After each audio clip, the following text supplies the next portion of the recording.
सोमवार व्रत विधान। सनत कुमार बोले हैं भगवन, मैंने रविवार का हर्ष कारक महात्म्य सुन लिया। अब आप श्रावण मास में सोमवार का महात्म्य मुझे बताइए। ईश्वर बोले हैं सनत कुमार, सूर्य मेरा नेत्र है, उसका महात्म्य इतना श्रेष्ठ है, तो फिर उमा सहित सोम मेरे नाम वाले उस सोमवार का कहना ही क्या। उसका जो महात्म्य मेरे लिए वर्णन के योग्य है, उसे मैं आपसे कहता हूं।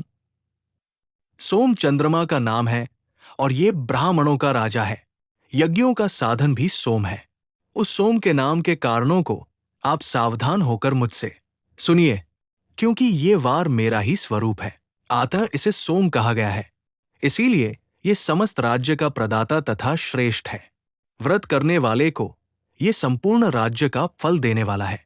हे विप्र, उसकी विधि सुनिए, मैं आपको विस्तार पूर्वक बता रहा हूं। 12 महीनों में सोमवार अत्यंत श्रेष्ठ है। उन मासों में यदि सोमवार व्रत करने में असमर्थ हो तो श्रावण मास में इसे अवश्य करना चाहिए। इस मास में इस व्रत को करके मनुष्य वर्ष भर के व्रत का फल प्राप्त करता है। श्रावण में शुक्ल पक्ष के प्रथम सोमवार को ये संकल्प करे कि मैं विधिवत इस व्रत को करूंगा, शिवजी मुझ पर प्रसन्न हो। इस प्रकार चारों सोमवार के दिन, और यदि 5 हो जाएं, तो उसमें भी प्रातःकाल ये संकल्प करे और रात्रि में शिवजी का पूजन करे।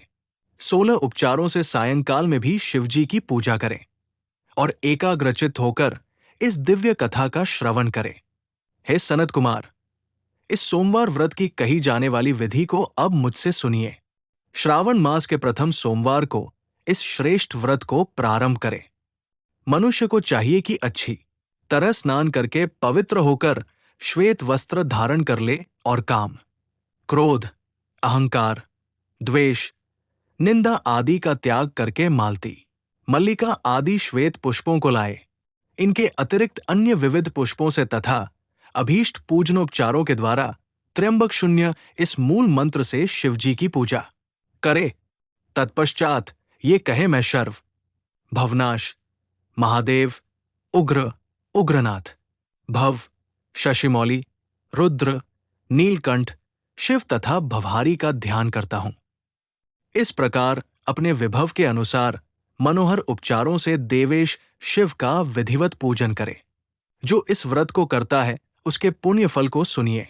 जो लोग सोमवार के दिन पार्वती सहित शिव की पूजा करते हैं, वे पुनरावृत्ति से रहित अक्षय लोक प्राप्त करते हैं।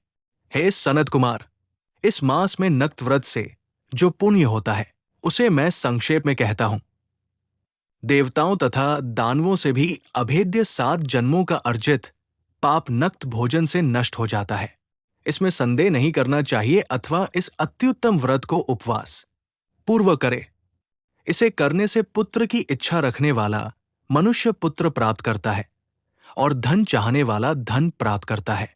वो जिस जिस अभीष्ट की कामना करता है उसे पा जाता है।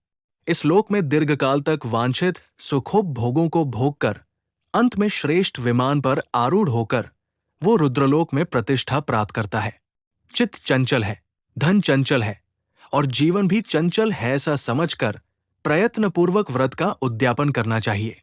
चांदी के वृषभ पर विराजमान सुवर्ण निर्मित शिव तथा पार्वती की प्रतिमा अपने सामर्थ्य के अनुसार बनानी चाहिए।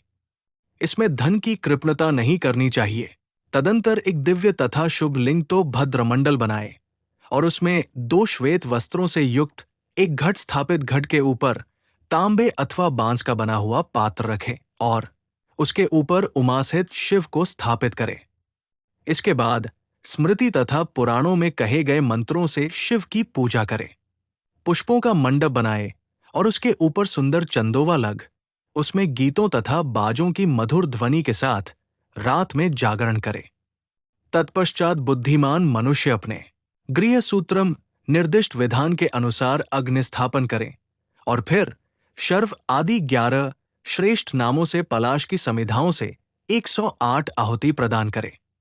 यव, व्रीहि, तिल आदि की आहुति आप्यायस्व शून्य इस मंत्र से दे और बिल्व पत्रों की आहुति त्र्यंबक शून्य अथवा षडक्षर मंत्र ओम नमः शिवाय से प्रदान करे।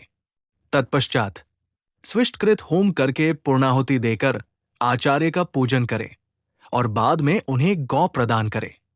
तदंतर 11 श्रेष्ठ ब्राह्मणों को भोजन कराए और उन्हें वंशपात्र सहित 11 घट प्रदान करे।